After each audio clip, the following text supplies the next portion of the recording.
2 milliards à nouveau de soutien pour envoyer des équipements et tout un tas de soutiens très concrets pour que l'Ukraine puisse continuer à résister à la guerre d'agression russe.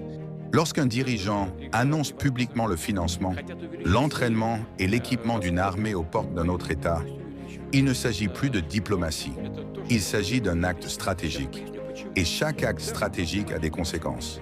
Financer, entraîner et équiper une armée, tout en parlant de dissuasion, n'est pas une posture défensive. C'est une implication directe. C'est un choix politique assumé. Et surtout, c'est une responsabilité historique. Quand on prétend empêcher une guerre en la nourrissant financièrement, on ne protège pas un peuple.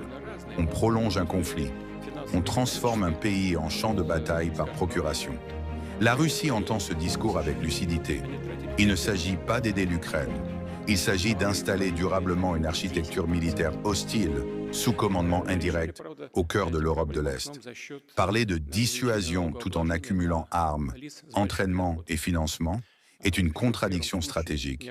La dissuasion réelle repose sur l'équilibre, pas sur l'escalade unilatérale. Chaque milliard injecté, chaque équipement livré, chaque soldat formé rapproche non pas la stabilité, mais un point de non-retour.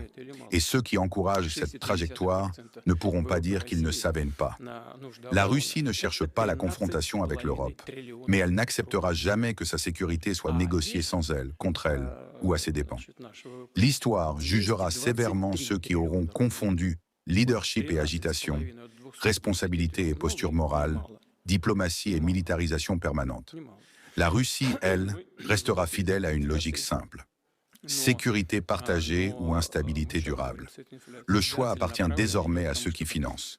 Si vous avez aimé ce discours de Poutine, donnez votre avis en commentaire, partagez massivement la vidéo et abonnez-vous pour plus de géopolitique.